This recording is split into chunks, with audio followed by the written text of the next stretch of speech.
Assalamualaikum warahmatullahi wabarakatuh. Kembali berjumpa dengan saya, Hersbun Arif dari Forum News Network.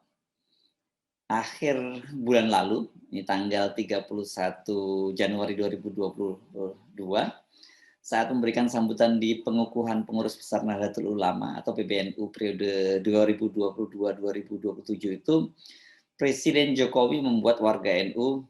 Jokowi mengaku mengetahui ada generasi muda NU yang cerdas, serba bisa di bidang teknologi informasi. Selain memuji kemampuannya, Jokowi juga meminta pengurus PBNU untuk memanggil, nah ini namanya Ainun Najib, anak muda yang atau santri muda yang cerdas ini yang setengah bekerja di Singapura untuk pulang dan berkarya di tanah air. Siapa yang nggak bangga nih, ada salah satu warganya, salah satu santrinya itu rupanya informasi kehebatannya itu sampai di telinga presiden. Ainun itu sekarang ini sedang bekerja sebagai Head of Analytics Platform and Regional Business untuk Grab di Singapura. Waktu itu banyak media menyebutnya di IBM, ternyata yang betul dia di Grab di Singapura. Masih muda sekali, namanya Mas Ainun Najib, NU. Tapi di sana gajinya sangat tinggi sekali. Jadi kalau diajak ke sini harus bisa menggaji lebih gede dari yang di Singapura. Ini tugasnya nanti Pak Kiai. Kalau beliau yang ngendiko, ini maksudnya ngendiko ini bicara ya, digaji berapapun, bismillah pasti mau. Itu kata Presiden Jokowi. Pidatonya Presiden Jokowi pada waktu itu mendapat tepukan yang meriah nih dari warga Nadien. Setelah pidato Pak Jokowi itu tersebar luas, nama Ainun jadi trending di media sosial. Di media massa juga begitu. Jelas kabar ini cukup mengagetkan sekaligus menggembirakan. Ada anak muda dari Indonesia, dari kalangan santri NU lagi. Tapi ternyata dia jago IT dan punya posisi yang cukup prestisius di sebuah perusahaan di Singapura. Gajinya juga pasti besar dan ini kan merupakan kabar baik sekaligus membanggakan. Apalagi ini namanya secara khusus disebut oleh presiden. Pasti ada sesuatu yang istimewa dong kalau hal ini sampai disebut oleh seorang presiden. Ketua Tanfidiyah PBNU Ahmad Fahru Rozi menyatakan akan mengajak Ainun dan sejumlah kader lain itu maksudnya kader NU yang lain yang potensial untuk pulang ke Indonesia. Bagaimana kan yang meminta itu presiden. Jadi pasti ini ada yang khusus lah begitu. Dan wajar kalau disambut secara positif oleh PBNU. Nah, bagi bagaimana dengan reaksi dari Ainun sendiri? Melalui akun Twitternya Ainun itu mencuit begini, "What a bizarre day. Alhamdulillah bersyukur, tidak menyangka, recognize dan mention by name oleh Presiden Jokowi." Dia mention akun Presiden Jokowi di forum mulia pengukuhan pengurus Nahdlatul Ulama. Semoga yang terbaik, selamat dunia akhirat, bermanfaat bagi umat. Agar sempurna ditutup dengan Indomie soto ayam. Saya sebenarnya nggak mau ikut promosi, tapi ini memang bunyinya cuitan dari Ainun Najib, Mas Ainun Najib itu seperti itu. Dari cuitannya Ainun kelihatan tidak terlalu nggak terlalu serius menganggap ucapan presiden ini. Jadi dia masih bercanda-canda seperti gaya anak mudanya. Makanya dia menggunakan kata what bizarre day alias hari yang aneh. Siapa sih sebenarnya Ainun ini? Ainun itu Ainun Najib lengkapnya. Beda dengan MH Ainun Najib, sastrawan besar itu. Bukan ini sama-sama dari Jawa Timur, tapi Ainun Najib yang ini lebih muda. Dia lahir di Gresik, Jawa Timur.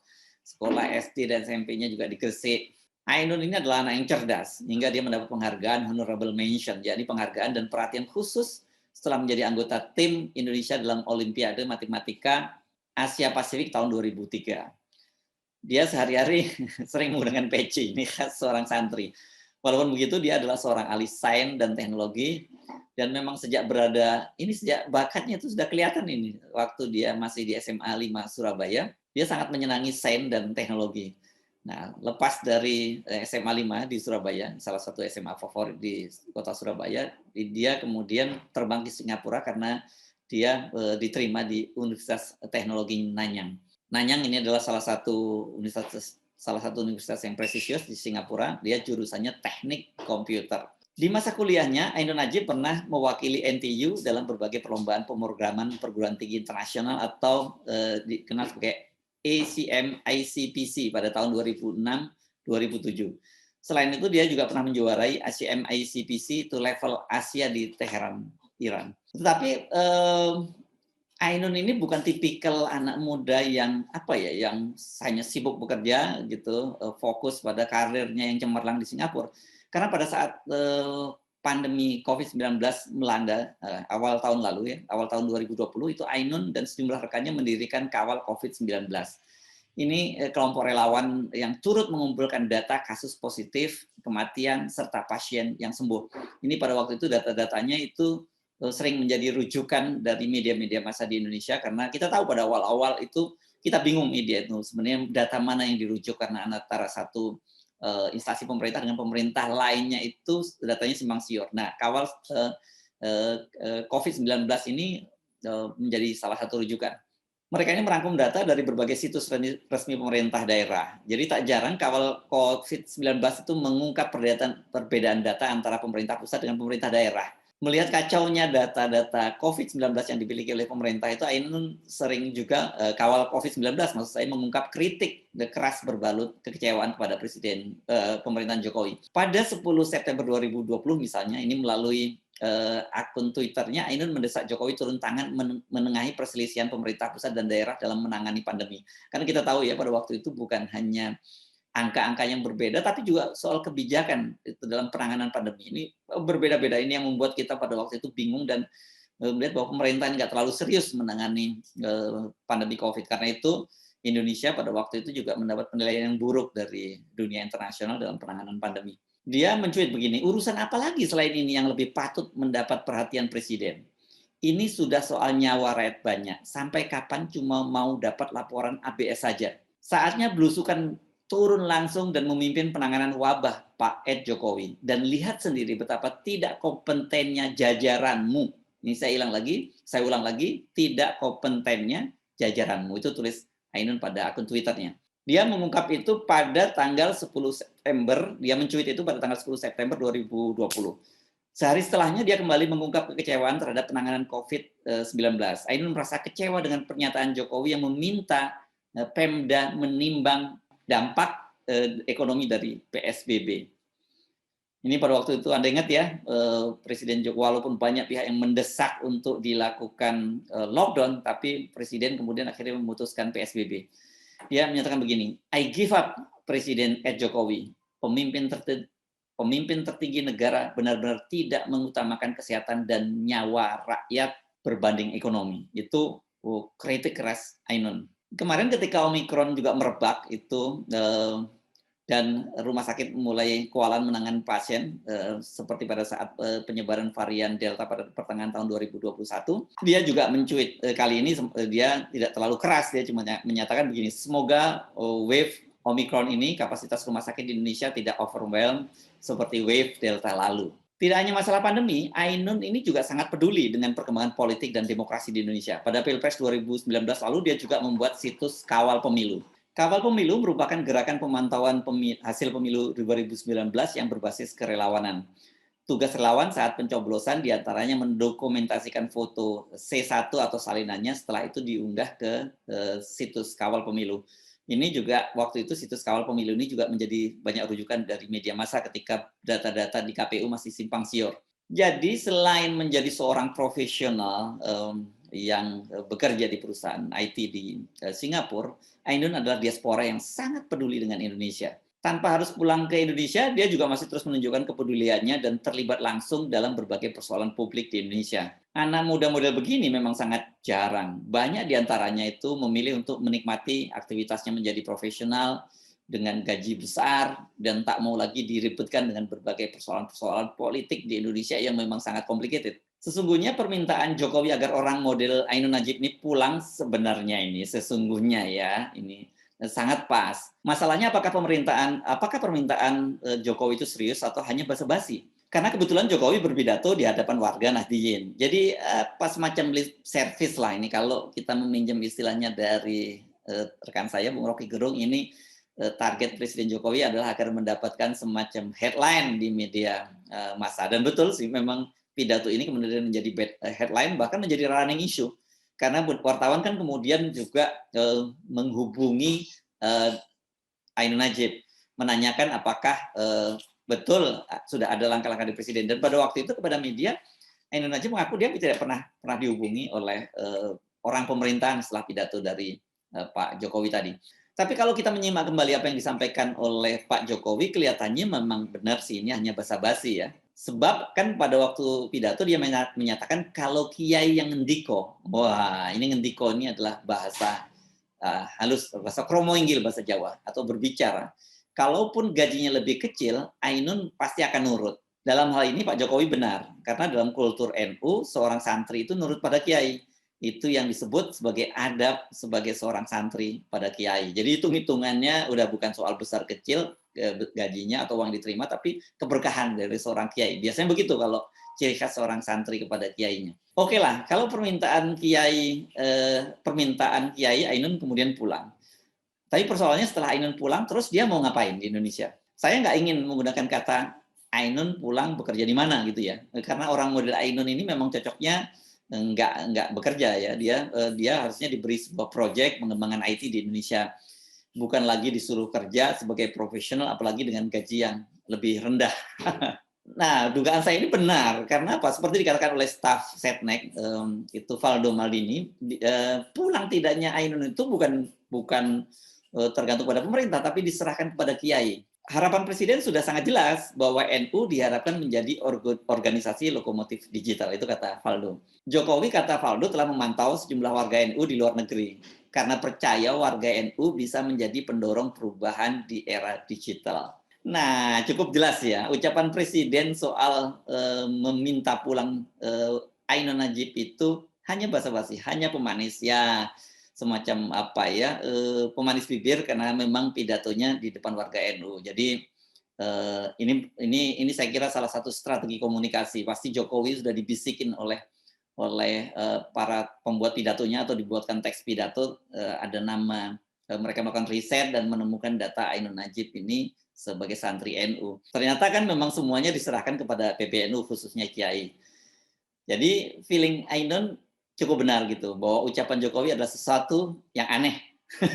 Dia sebutnya tadi kan, what a bizarre day, kata dia gitu, sesuatu yang aneh. Soal memanggil pulang bakat-bakat cerdas kembali ke Indonesia ini sebenarnya bukan merupakan hal baru dan dilakukan oleh presiden-presiden sebelum Jokowi. Termasuk Jokowi sendiri juga pernah melakukan. Pada masa Orde Baru yang sangat monumental adalah pemanggilan pulang B.J. Habibie oleh Presiden Jokowi. Pada waktu itu B.J. Habibie sudah bekerja di perusahaan pembuat pesawat terbang di Jerman, dan dia pemegang gelar doktor, dan dia juga punya paten yang dikenal sebagai Mr. Crack. Gajinya tentu saja sangat besar. Pada waktu itu Habibie dipanggil pulang oleh Pak Presiden Soeharto, dan seingat saya pernah membaca sebuah buku yang diminta untuk manggil adalah pada waktu itu Ibnu Stowo ketika dia masih menjadi Dirut Pertamina. B.J. Habibie dipanggil untuk membangun industri di Dirgantara dan mengembangkan ristek di tanah air. Padahal seperti tadi, Habibie itu sudah punya kedudukan penting di industri pesawat di Jerman. Tapi dia pulang karena ini tantangannya menarik. Dan kemudian seperti kita ketahui, Habibie membangun industri Dirgantara, sebenarnya sempat sukses karena sudah ada pesawat yang bisa diterbangkan, sudah bisa ada sejumlah negara yang mau membelinya. Di luar itu juga jauh yang lebih besar dari diharapkan oleh Presiden Soeharto. Habibie kan kemudian juga menciptakan environment ristek di Indonesia. Dia juga banyak mengirim anak-anak otak-otak cerdas ini ke luar negeri melalui program beasiswa BPPT. Nah, giliran ketika Habibie menjadi presiden, dia juga melakukan hal yang sama. Dia memanggil pulang ahli biologi molekuler Profesor Sangkut Marzuki yang saat itu sedang menjadi peneliti dan pengajar di Australia. Dia diminta untuk pulang membangun lembaga penelitian Eijkman. Sangkot sukses membangun Eijkman menjadi lembaga penelitian yang prestisius. Pada masa Jokowi bagaimana? Dia pernah memanggil pulang Sri Mulyani yang tengah menjadi Direktur Bank Dunia. Ini pada periode pertama pemerintahnya. Sri Mulyani pulang dan diminta untuk menjadi Menteri Keuangan, sampai kemudian sekarang ini masih terus membantu Presiden Jokowi menjadi Menteri Keuangan. Nah, sekarang kalau Ainun dipanggil pulang, apa yang akan dilakukan di Indonesia. Jangan sampai peristiwa yang dialami oleh Ricky Elson terulang kembali ya. Anda masih mungkin mudah-mudahan Anda tidak lupa ya dengan Ricky Elson ini. Ricky Elson ini adalah seorang insinyur listrik. Kalau tidak salah saya ingat dia pemegang 14 paten di Jepang. Dia diminta karena dia ahli mobil listrik, dia diminta pulang oleh Menteri BUMN pada waktu itu dijabat oleh Dahlan Iskan pada masa pemerintahan Presiden SBY untuk membangun industri mobil listrik di Indonesia. Tapi sampai sekarang kemudian tidak jelas kasusnya itu, malah pernah ada satu kasus seorang ahli mobil listrik juga di Indonesia yang masuk penjara. Nah sampai sekarang bagaimana dengan industri mobil listrik nasional tuh nggak ada kelanjutannya. Yang kita dengar paling Indonesia ini sekarang industri nikelnya menyiapkan baterai untuk mobil listrik dan ada sejumlah investor asing dari Korea dan juga dari Taiwan katanya gitu yang akan membangun mobil listrik di Indonesia, tapi bukan karya bangsa Indonesia. Di Indonesia ini selain soal dunia riset itu belum menjadi prioritas dari pemerintah, tapi terlalu banyak campur tangan politik. Ini apa-apa dikaitkan dengan soal politik. Anda ingat dulu ya ketika soal industri dirgantara atau industri pesawat terbang dari Habibie itu, wah itu banyak sekali persoalan-persoalan politik, banyak sekali orang yang justru mendowngrade apa yang dilakukan oleh Habibie, dan kita tahu kemudian banyak sekali ahli-ahli penerbangan, ahli-ahli dirgantara Indonesia yang terbang ke luar negeri, semacam brain drain atau terbangnya otak-otak pintar ke luar negeri, termasuk membangun industri di Brazil, di Malaysia, dan juga sejumlah industri dirgantara terkenal di Amerika maupun di Eropa. Saat ini saja kan kita dihebohkan oleh peleburan berbagai lembaga riset di bawah BRIN setelah Kemenristek dilebur dan bergabung ke Kemenristek Dikti. Salah satu lembaga yang bernasib buruk adalah Eijkman. Sangkot Marzuki yang kini kembali ke Australia hanya bisa meratapi nasib lembaga yang pernah dibangunnya 25 tahun lalu itu tidak jelas, tidak ketahuan juntrungannya karena dilebur ke dalam BRIN. Saya sih nggak kaget kalau ada seorang guru besar misalnya, seorang guru besar sosiologi UI Tamrin Amal Tomagola mengenang peleburan lembaga Eijkman itu dengan mencuit almarhum Profesor Dr. B.J. Habibie secara khusus terbang ke Melbourne sebagai presiden, meminta Profesor Sangkot Marzuki yang jadi dosen di sana agar mau memimpin dan membangun lagi lembaga Eijkman.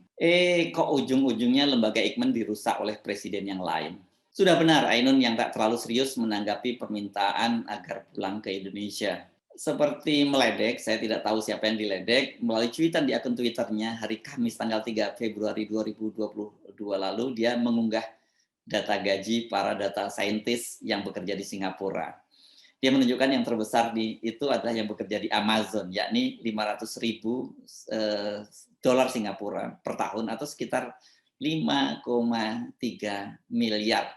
Ini kalau dibagi-bagi setiap bulannya itu angkanya ini hampir 500 berapa ya? Hampir 500 juta atau sekitar 450-an juta per bulan. Tapi dia sendiri tidak menyebut berapa gajinya sebagai seorang data scientist senior yang bekerja di Grab. Dia cuma mencuitnya begini, mari-mari yang ingin berkarir di data science, cuitnya. Cuitan ini mengundang keriuhan komentar dari netizen. Ada yang mencuit begini, berat dong kalau NU harus gaji 500.000 dolar Singapura setahun. Ada yang juga meledek begini, ini lagi ngasih kode ke Pak Jokowi kah? Disuruh pulang ya?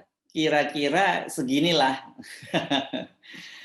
Saya Ersmino Arif dari Forum News Network. Sampai jumpa lagi. Salam 0%. Wassalamualaikum warahmatullahi wabarakatuh.